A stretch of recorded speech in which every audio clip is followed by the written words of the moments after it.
My dear students, today we discuss new lesson acid, base and salt. काफी कंसेप्टिव lesson है ये आपके 10th के लिए, not only 10th but higher classes. तो हम जो है ये चाह रहे हैं कि आप इस चीज को काफी बेसिक चीजों से समझें कि एसिड क्या होता है, बेस क्या होता है, साल्ट क्या होता है। तो प्रीवियसली हम समझें कि एसिड किसे कहेंगे, व्हाट आर एसिड, एसिड क्या है। तो एसिड के ऊपर हमें जो आर्हेनियस ने कंसेप्ट दिया, उसने कहा कि जो एक्वस सॉल्यूशन में हाइड्रोनियम आयन बनाता है वो एसिड है, और एक्वस सॉल्यूशन में हाइड्रोक्सी आयन देता है वो बेस है। फॉर एग्जांपल HCl एसिड इसलिए है कि अगर इसको H2O में डालते हो तो ये H3O positive plus Cl negative बनता है। मतलब HCl प्रोड्यूस H आयन, जिस H आयन को H2O एक्सेप्ट करता है, क्योंकि इसके पास है लोन पेयर ऑफ इलेक्ट्रॉन। इसके एक्सेप्ट करने से जो हाइड्रोनियम आयन बनता है, तो इस हाइड्रोनियम आयन बनने की वजह से हम कहेंगे कि HCl एसिड है। अगर हम H2SO4 को अगर हम H2O में डालते हैं तो निश्चित है कि यहाँ 2H है, रिप्लेसेबल 2H है, तो यहाँ पे आपको 2 लेना पड़ेगा, 2H3O positive plus SO4 2 minus. तो हम कहेंगे कि यह एसिड है according to Arrhenius concept. Base किसे कहेंगे, base are those produce hydroxy ion in aqueous solution Na+OH minus. For example, NaOH. It is basic in nature because it produces hydroxy ion in aqueous solution. But दूसरा concept हमारा आता है ब्राउनस्टेड-लारी का।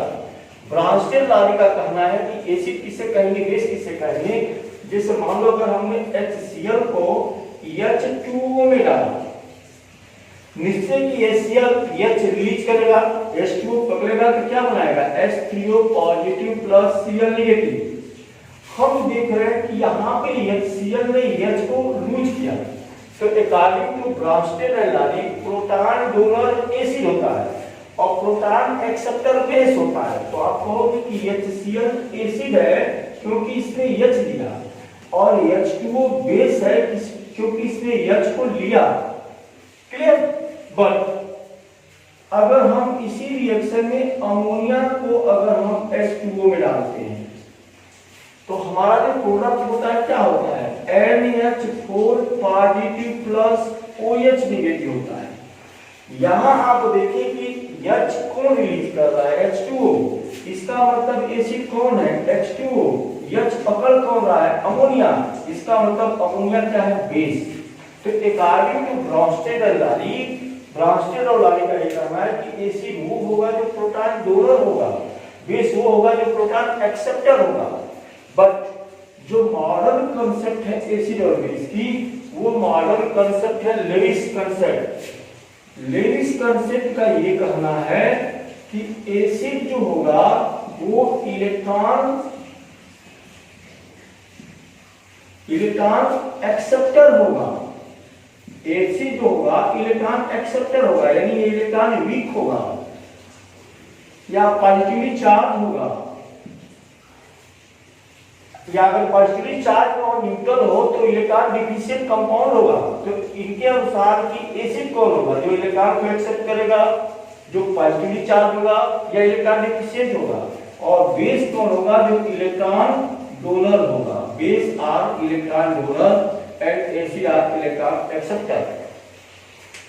तो इस तरीके से एसिड बेस का जो हमने कंसेप्ट आपको बताया, पहला कंसेप्ट किसने दिया था, आर्हेनियस ने कहा था कि acid are those produce hydronium ion in aqueous solution and base are those produce hydroxy ion in aqueous solution. Bronsted और लारी ने कहा कि acid are proton donor and base are proton acceptor. H positive को proton कहा गया, क्यों, क्योंकि H में एक इलेक्ट्रॉन और एक प्रोटॉन होते हैं। अगर इलेक्ट्रॉन निकल गया तो H पॉजिटिव बनेगा, तो H पॉजिटिव को हम इन अदर वर्ड प्रोटॉन भी कर सकते हैं।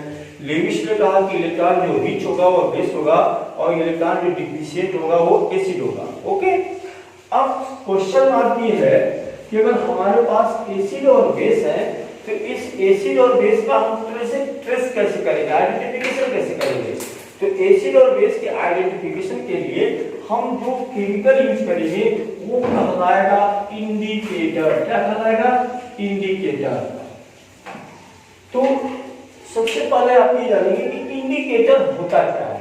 तो यह एक प्रकार का डाइज होता है या पिगमेंट होता है जिसको अगर एसिड या बेस में डाल दिया जाए तो it's a change in colour, different colour in acid and different colour in base. तो indicator are those produce different color in acid and base when put into acid or basic solution। जब acid या basic solution में उसको डाल दिया जाए तो various colour के द्वारा वो एसिड और बेस की पहचान करा दे, या ये कहोगे कि एसिड और बेस को आइडेंटिफाइड करने के लिए जिस केमिकल का यूज करते हैं वो हमारा कहलाता है इंडिकेटर। हमारे पास इंडिकेटर दो होते हैं, एक होता है नेचुरल इंडिकेटर और एक होता है हमारा सिंथेटिक इंडिकेटर। नेचुरल इंडिकेटर में हम यूज करते हैं लिटमस पेपर का। लिटमस पेपर जो होता है ये पेपर हम बनाते हैं लाइकेन पौधे से।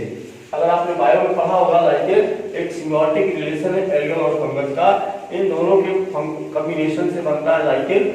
लाइकेन पौधे से हम लिटमस पेपर को बनाते हैं और ये जो लिटमस पेपर होता है सिर्फ पर्पल कलर का होता है। पर्पल कलर का लिटमस पेपर होता है और इसको हम वेरियस कलर में पेपर को बना देते हैं। अब हमें पहचानना है कि एसिड कौन होगा और बेस कौन होगा। तो on the basis of litmus paper, अगर हम इस लिटमस पेपर को डालेंगे और लिटमस पेपर के अगर ब्लू कलर को रेड में कन्वर्ट कर दिया जाए तो समझ लो कि वह एसिड है। कहोगे acid are those which produce blue to red colour of litmus paper, या लिटमस पेपर के ब्लू को रेड में कन्वर्ट करने वाला एसिड होता है। और इसी के जस्ट अपोजिट बेस वो होता है जो रेड लिटमस पेपर को किसमें कन्वर्ट करे, ब्लू में कन्वर्ट करे। तो आप कहोगे कि लिटमस पेपर जो कुछ पर्पल कलर का होता है, एसिड में ब्लू को, एसिड जो होता है ब्लू लिटमस को रेड में कन्वर्ट कर देता है और बेस जो होता है रेड पेपर को ब्लू में कन्वर्ट कर देता है। क्लियर। दूसरा काम आता है सिंथेटिक इंडिकेटर का। सिंथेटिक इंडिकेटर में कई हैं, जिसमें एक है मेथिल ऑरेंज। अब मेथिल ऑरेंज नाम से स्पष्ट है कि इसका सेल्फ कलर कैसा होगा, ऑरेंज कलर होगा। तो मेथिल ऑरेंज खुद ऑरेंज कलर होता है, लेकिन जब इसके एक या दो ड्रॉप को हम एसिड या बेस में डालते हैं तो इसका कलर क्या डेवलप होगा ये आप देखोगे। तो अगर एसिड है तो ये वाइन रेड कलर बनाता है। तो अगर मेथिल ऑरेंज डालने के बाद वाइन रेड कलर डेवलप होता है तो कंफर्म एसिड, और अगर येलो कलर डेवलप होता है तो ये समझ लो कि वह बेस है। तो कहोगे कि मेथिल ऑरेंज जो कि एक प्रकार का सिंथेटिक इंडिकेटर है, produce wine red colour in acid and yellow colour in base. अगला नाम आता है फिनोल्फिन का। फिनोल्फिन एक आपका सिंथेटिक इंडिकेटर है। फिनोल, फिनोल्फिन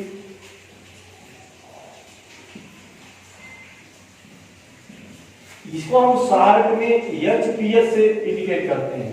इसका खुद का जो कलर होता है वो कलरलेस होता है, लेकिन अगर हम इसको एसिड में एक या दो को डालें तो एसिड में ये कलरलेस ही रहेगा, यानी नो चेंज इन कलर। लेकिन अगर हम बेस में डालते हैं तो बेस में ये पिंक कलर डेवलप होगा। तो इस आधार से अगर पिंक कलर डेवलप होता है तो बेस है, colour no change in colour तो एसिड है। और इस तरीके से मेथिल ऑरेंज या फिनोल्फिन के द्वारा या लिटमस पेपर के द्वारा सिर्फ हमको ये पता चलता है कि गिवन सिंपल एसिड और बेस, बट एसिड स्ट्रांग है कि वीक है, बेस स्ट्रांग है कि वीक है, ये आइडेंटिफाई हम इंडिकेटर से नहीं कर पाते हैं। तो ये आइडेंटिफाई करने के लिए हम यूज करते हैं यूनिवर्सल इंडिकेटर का। किसका यूज करेंगे, यूनिवर्सल इंडिकेटर, जो अलग अलग पीएच के आधार पे अपने कलर को चेंज करके सॉल्यूशन के स्ट्रेंथ को डिटरमाइन करता है। तो जो हमारा यूनिवर्सल इंडिकेटर होता है इसके कलर को आप याद रखेंगे और लिखेंगे। अब सॉल्यूशन हमारा या तो न्यूट्रल हो सकता है, या हमारा वीक एसिड हो सकता है, या स्ट्रॉन्ग एसिड हो सकता है, या वीक बेस हो सकता है, स्ट्रॉन्ग बेस हो सकता है। तो याद रखिए कि अगर हमारा सॉल्यूशन न्यूट्रल है, तो अगर हमारा सॉल्यूशन न्यूट्रल है तो ये जो हमारा यूनिवर्सल इंडिकेटर है वो क्या देगा, तो न्यूट्रल के लिए हमेशा इसका जो कलर होता है वो ग्रीन कलर होता है। अगर हमको ग्रीन कलर मिल रहा है तो समझ जाओ कि वो सॉल्यूशन न्यूट्रल है।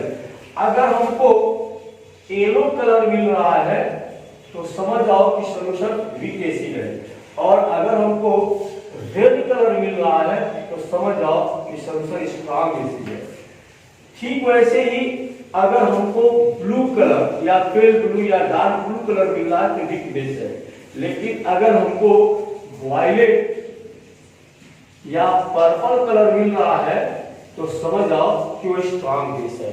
तो on the basis of universal indicator we can easily determine the not only identify acid and base, but we again identify the strength of acid and base, कि एसिड स्ट्रांग है कि week है, base strong है कि week है। Clear?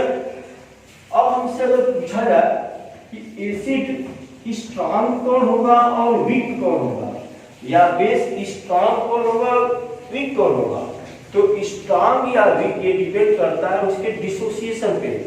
The acid which are completely ionized is known as strong acid.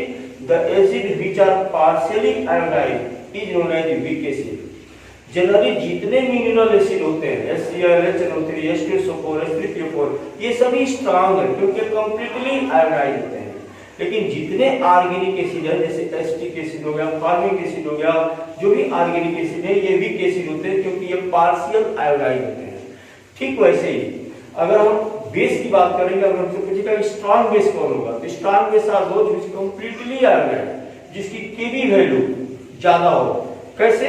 तो अगर मान लो कि NaOH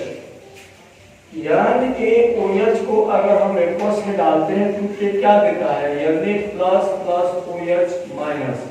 अगर हम इसके ऊपर law of chemical equilibrium, law of mass section apply करेंगे तो आएगा active mass of Na plus into active mass of OH negative upon active mass of NaOH, और मान लो यहाँ में H2 लिखा है तो एक्टिव मास ऑफ H2O, इसको इधर लेके आ जाओ, K into active mass of H2O is equal to active mass of Na plus into active mass of OH minus upon active mass of NaOH।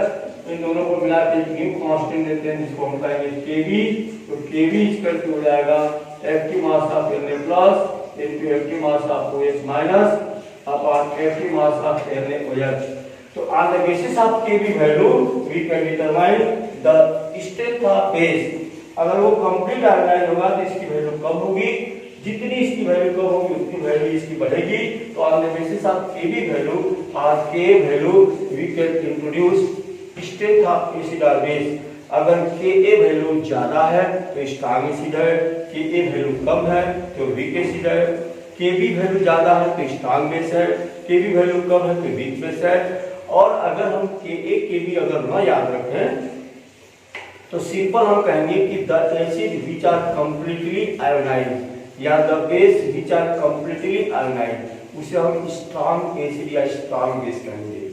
The acid which are partial ionised, the base which are partial ionised उसे हम weak acid और weak base कहेंगे। Okay, अब lastly हम आपको थोड़ा बता दें इसमें कि एसिड और बेस जो है, जो भी एसिड या बेस होंगे, जितने मिनरल एसिड होंगे सभी स्ट्रॉन्ग होंगे, जितने ऑर्गेनिक एसिड होंगे सब वीक होंगे, जितने एल्कली होंगे NaOH के वजह से सभी स्ट्रॉन्ग बेस होंगे। उसके बाद जैसे कैल्शियम हाइड्रोक्साइड, मैग्नीशियम हाइड्रोक्साइड, ये जितने भी हाइड्रोक्साइड होंगे ये वीक बेस होंगे क्योंकि ये पार्शियल आयोनाइज होंगे। आज के इस वीडियो में हमने केवल इंट्रोडक्शन दिया है।